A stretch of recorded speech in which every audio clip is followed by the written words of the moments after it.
IBN 7 हौसला है।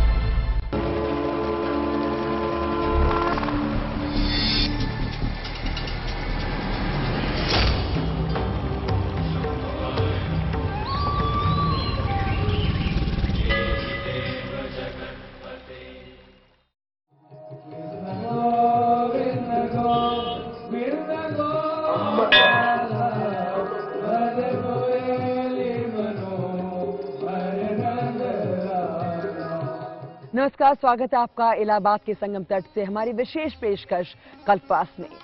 मोक्ष नगरी प्रयागराज में कल्पवासी एक महीने तक अपने ईश्वर की आराधना करते हैं, अपने भगवान से अपनी और अपनों की रक्षा की मांग करते हैं। लेकिन क्या आप जानते हैं कि मोक्ष नगरी प्रयागराज को भी अपनी रक्षा के लिए किसी की जरूरत है? आखिर कौन बचाता है मोक्ष नगरी को, कौन रक्षा करता है प्रयागराज की? ये देखिए हमारी विशेष पेशकश कल्पवास में।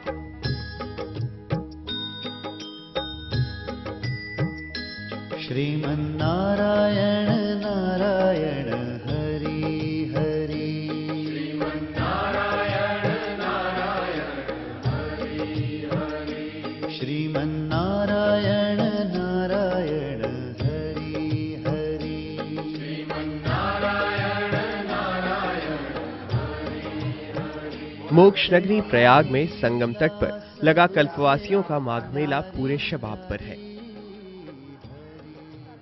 कल्पवासी लगातार अपने व्रत रख रहे हैं, संगम पर स्नान कर रहे हैं और अपने ईश्वर से अपनी मनोकामना पूरी करने की प्रार्थना कर रहे हैं।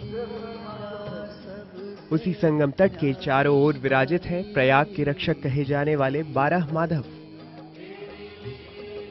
हमने जानने की कोशिश की कि कौन कौन से है ये 12 माधव और प्रयाग में इनका क्या महत्व है। भजमन नारायण नारायण हरि हरि, भजमन नारायण नारायण हरि हरि, जय जय नारायण नारायण हरि हरि, जय जय नारायण नारायण। कहा जाता है कि प्रयाग का दर्शन इन 12 माधव के दर्शन के बिना अधूरा होता है। हर कल्पवासी जो कि संगम पर डुबकी लगाता है वह इन 12 माधव के द्वार पर जरूर पहुंचता है। दरअसल पौराणिक मान्यताओं के अनुसार इन 12 माधव का 3 नदियों से गहरा संबंध है। कहा गया है कि इन 3 नदियों की रक्षा करने के लिए ये 12 माधव प्रयाग के भिन्न भिन्न क्षेत्रों में विराजमान हैं। और इन्हीं 12 माधव के दर्शन के लिए हम भी निकल पड़े प्रयागराज की सड़कों पर।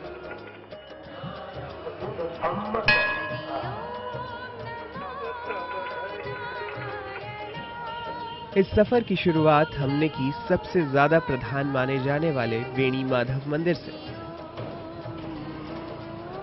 वेणी माधव के दर्शन और पूजन का विधान पुराणों में भी मिलता है। ये भगवान का द्वादश पीठ है। इस मंदिर का गुंबद बेहद ही ऊंचा और प्रयागराज के दारागंज क्षेत्र का सबसे ऊंचा गुंबद है। इस मंदिर को सारे माधवों में सबसे श्रेष्ठ स्थान प्राप्त है। इस जगह पर 12 माधवों के पिंड रूपों को स्थापित किया गया है, जिससे श्रद्धालुओं को एक ही स्थान पर सारे माधवों के दर्शन हो जाते हैं। भजो नारायण नारायण हरि हरि।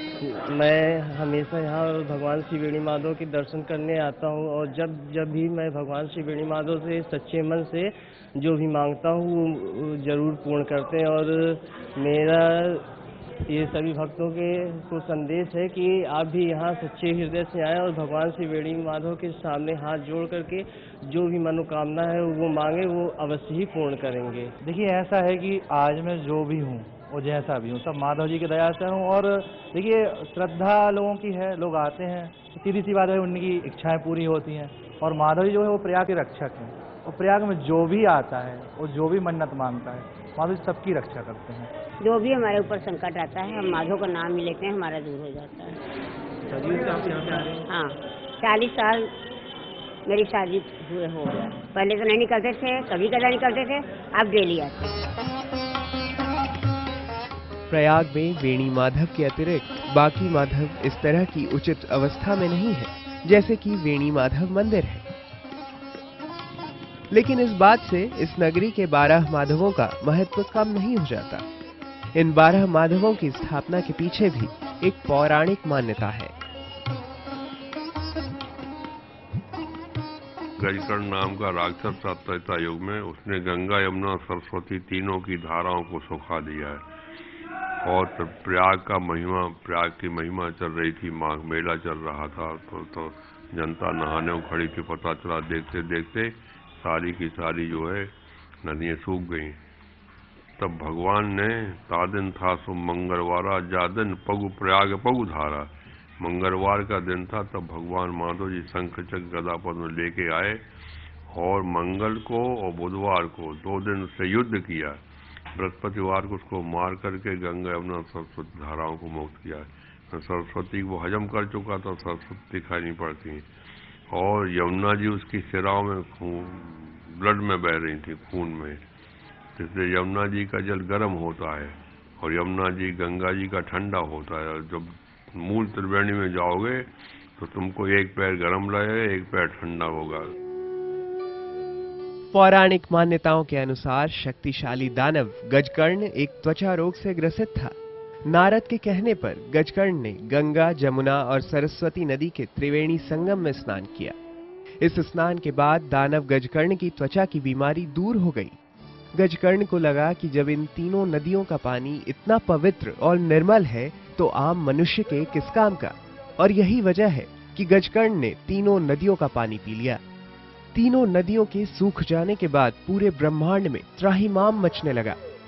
तब भगवान विष्णु माधव का अवतार लेकर प्रयाग में प्रकट हुए। केशवम कृष्ण दामोदरम राम नारायणम जानकी वल्लभम। त्रिवेणी जी का जल शुष्क हो गया और माधव जी ने बचाया, तो त्रिवेणी जी हाथ जोड़ के खड़े हो गई कि अभी तो आप बचा के चले जा रहे, और फिर दोबारा फिर कोई राक्षस आएगा, हम लोगों को अगर अशुद्ध कर देगा या जलधारा सुखा देगा, क्या होगा। तो भगवान ने कहा मैं 12 रूप में प्रयाग क्षेत्र में विराजमान होकर के तुम्हारी रक्षा करेंगे। तो जिसमें त्रिवेणी जी को तो माधव जी ने अपने साथ में रख लिया। तो बगल में त्रिवेणी माता बैठी हैं, दाहिने साइड में, बाएं साइड में माधव जी विराजमान। 2 मूर्तियां है ना, तो एक त्रिवेणी जी की, एक माधव जी की है। तो तब से 12 माधव यहाँ पर प्रयाग क्षेत्र के संरक्षक द्वार कोतवाल हैं, जो प्रयाग में गलत आदमियों को आने जाने से रोकते हैं। कहा यह भी जाता है कि इन नदियों द्वारा सहायता मांगने पर भगवान विष्णु ने उनको और प्रयाग नगरी को सुरक्षा देने के लिए 12 रूप लिए। भगवान विष्णु के यही 12 रूप प्रयागराज में 12 माधव के नाम से प्रसिद्ध हुए। प्रयाग के रक्षक माने जाने वाले ये 12 माधव प्रयाग में अलग अलग जगहों पर स्थापित हैं। हालांकि इनमें से कुछ की मूर्तियां विलुप्त हो चुकी हैं, लेकिन लोग प्रतीकात्मक तौर पर उन्हीं जगहों पर इन माधवों की पूजा करते हैं। वेणी माधव मंदिर से कुछ ही दूरी पर स्थित है नागवासुकी मंदिर। इस मंदिर में असी माधव की बेहद प्राचीन मूर्ति स्थापित है। कहा जाता है कि असी माधव के दर्शन से इस तीर्थ के सभी उपद्रवियों का नाश होता है। असी माधव को 12 माधव का 8वां रूप माना गया है। यहाँ प्रधान माधव वेरी माधव हैं। यहाँ द्वादश माधव विराजमान हैं और यहाँ पे पूरे शहर में माना जाता है कि यहाँ के एक जो भी काम होते हैं सबको देखते हैं, कोई भी अड़चने आती हैं उनको देखते हैं, सब चीज़ें इसका वो है। और यहाँ पे हर जगह पूरे आप शहर में माधव जी यहाँ विराजमान हैं, द्वादश माधव। और अब तो जैसे देख रहे हैं आबादी बढ़ती चली जा रही, मंदिर काफ़ी लुप्त हो गई हैं, किसी लोगों के घरों के अंदर चली गई हैं। तो यहाँ पे एक माधव है जो असी माधव हैं और यहाँ पे ये असी माधव जी त्रिकोणी परिक्रमा में आते हैं। यहाँ पे शंकराचार्य जी ने एक त्रिकोणी परिक्रमा चलाई थी, उसमें इनकी भी यात्रा का नाम है। दरअसल यहाँ पहले असी माधव का मंदिर भी था, लेकिन गंगा के कटान की वजह से वो मंदिर नष्ट हो गया। अब उस मंदिर में स्थापित मूर्ति को यहाँ सुरक्षित रखा गया है। मंदिर न होने के बावजूद भी अस्सी माधव के प्रति कल्पवासियों की आस्था और श्रद्धा में कोई कमी नहीं आई है। उनके बिना दर्शन के हम लोग यहाँ से नहीं जाते कभी। जब तक उनका दर्शन नहीं करते तब तक हमारी मुरादें पूरी नहीं होती। हमारे पति जी बीमार थे तो खत्म हो गए और हम नहीं आ पाए। फिर इसके बाद हमारा बेटा डिस्टर्ब हुआ तो हम आने लगी, और वो आने लगी तो हमारा मुरादा पूर्ण हुआ। फिर हमारे बच्ची को बच्चा नहीं होते थे, फिर हम उनसे विनती की तो हमारे बच्ची की बच्ची हुई। यही हमारा मुरादा था। शंख महादेव के मंदिर में आने से बहुत शांति मिलती है और यहाँ बहुत आस्था का मंदिर है। यहाँ काफ़ी आस्था जुड़ी हुई है। यहाँ मनोकामना मांगने से सारी मनोकामनाएं पूरी होती है। इन दो माधवों के दर्शन के बाद हम पहुंचे शंख माधव के दर्शन करने। शंख माधव की मूर्ति बाद में बनी संगमरमर की प्रतिमा है, जो कि मूल मूर्ति की खंडित प्रति के ठीक बगल में स्थित है। प्रयाग के पूर्वी भाग में बसा ये माधव का पहला स्वरूप शंख माधव है। ये मान्यता है कि शंख माधव जीवों की माया का नाश करते हैं और इस 8 सिद्धियां इनकी सेवा में सदैव बनी रहती हैं और इस महीने इनकी पूजा करने से विशिष्ट लाभ मिलता है। शंख माधव की ये नई मूर्ति 1940 में स्थापित की गई है। कहा जाता है कि 8 सिद्धियां सदैव शंख माधव की सेवा में लगी रहती है। त्रिवेणी माधवम सोमम भरद्वाजम च वासुकीं वंदे अक्षय वटम शेषम प्रयाग तीर्थनायकम। प्रयाग स्नान के बाद त्रिवेणी में स्नान करते हैं यात्री, उसके बाद माधव भगवान का दर्शन करते हैं, जिसमें कि 12 माधव हैं। शंख माधव, वेणी माधव, गदा माधव, पद्म माधव, चक्र माधव, नील माधव, आदि माधव, मनोहर माधव। इसी प्रकार से 12 माधव हैं प्रयाग के चारों तरफ। लेकिन इस 12 माधव में से कुछ माधव ऐसे भी हैं जो कि वर्तमान समय में विलुप्त हो चुके हैं, जिसमें संकटहर माधव का नाम आता है, जो कि अक्षयवट के नीचे स्थित माने जाते हैं। वहीं अनंत माधव की मूर्ति वहां के पुजारी के निजी निवास में मौजूद है। पद्म माधव भी भगवान का एक ऐसा स्वरूप है जो कि यमुना नदी में माना गया है। इस गंगा जमुना सरस्वती के त्रिवेणी संगम की रक्षा करने वाले भगवान विष्णु के माधव अवतार का पौराणिक महत्व बहुत है। यहाँ के लोगों का आज भी मानना है कि प्रयाग की रक्षा भगवान माधव ही कर रहे हैं। लेकिन त्रेता युग में स्थापित की गई भगवान माधव की कुछ मूर्तियां आज मौजूद हैं तो कुछ विलुप्त हो चुकी हैं।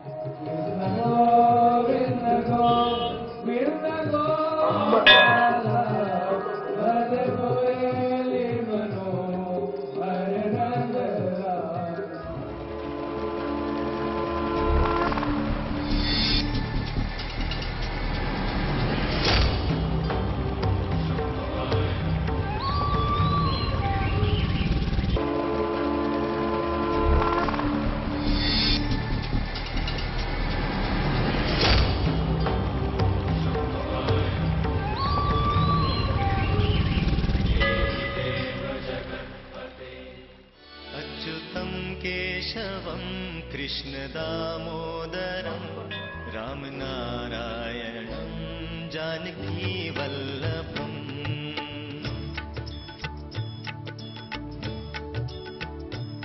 अच्युतं केशवं कृष्ण दामोदरम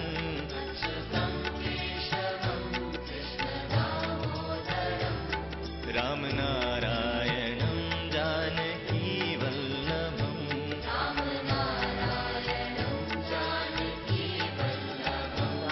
प्रयागराज के 12 माधव में कुछ तो ऐसे हैं जो कि पूरी तरह से विलुप्त हो चुके हैं। वहीं कुछ ऐसे माधव की भी मंदिर हैं जो कि जीर्ण अवस्था में है। 12 माधवों के दर्शन पर निकलने के बाद हमें भी कुछ ऐसे ही भगवान माधव के मंदिरों के दर्शन हुए। अच्युतं केशवं कृष्ण दामोदरम त्रिवेणीयम माधवम सोमम भारद्वाजम च वासुकीं वंदे अक्षयवटम शेषम प्रयागम तीर्थनायकम। यह प्रयाग का मुख्य श्लोक होता है। इसी के चारों तरफ प्रयाग की पूरी परिक्रमा घूमती है। जिस तरह से आप त्रिवेणी स्नान किए और माधव भगवान का दर्शन बिना यह फल अधूरा इसलिए कहा जाता है कि यह पुराणोक्त बातें हैं और माधव का दर्शन से ही प्रयाग का सारा पुण्य प्रत्येक धार्मिक श्रद्धालुओं को मिलता है। यह भगवान विष्णु और लक्ष्मी मनोकामना समस्त प्रकार की मनोकामनाओं को पूर्ण करने वाले प्रयाग में विराजमान है और प्रयाग के चारों दिशाओं में भगवान विष्णु का वर्चस्व पूर्ण रूप से देखने को आप सभी पूरे मेला प्रांगण के कल्पवासियों के माध्यम से भी आपको जानकारी मिलेगी। अच्युतम केशवम कृष्ण दामोदरम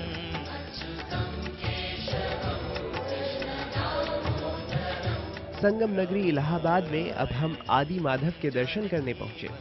आदि माधव भगवान विष्णु का 10वां रूप है। कहा जाता है कि इनके पूजन एवं दर्शन मात्र से इच्छित फल की प्राप्ति होती है। इस मंदिर में आदि माधव के साथ साथ लक्ष्मी की मूर्ति भी स्थापित है।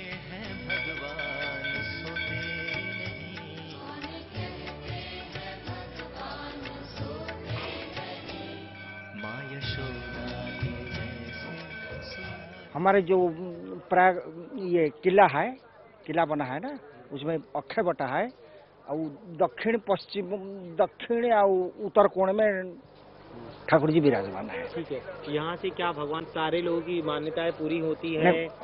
हाँ, ये केवल माघ महीना में जो कामना जो करेंगे वही 1 महीना या साधना करने में 11 महीना घर में सुख उठाएंगे। तो ये है कि ये केवल माघ महीना के लिए। हाँ, अब महाकुंभ में तो और ज्यादा बढ़ जाएगा। आदि माधव मंदिर से कुछ दूरी पर है चक्र माधव मंदिर। हम चक्र माधव मंदिर में पहुंचे तो देखा कि यह मंदिर भी बेहद ही छोटा और शहर से काफी दूरी पर स्थित है। चक्र माधव भगवान विष्णु का दूसरा पीठ माना जाता है। इस मंदिर में भगवान शेषनाग की शैया में विश्राम करते हुए विराजमान है। माना जाता है कि चक्र माधव अपने चक्र द्वारा सबकी रक्षा करते हैं।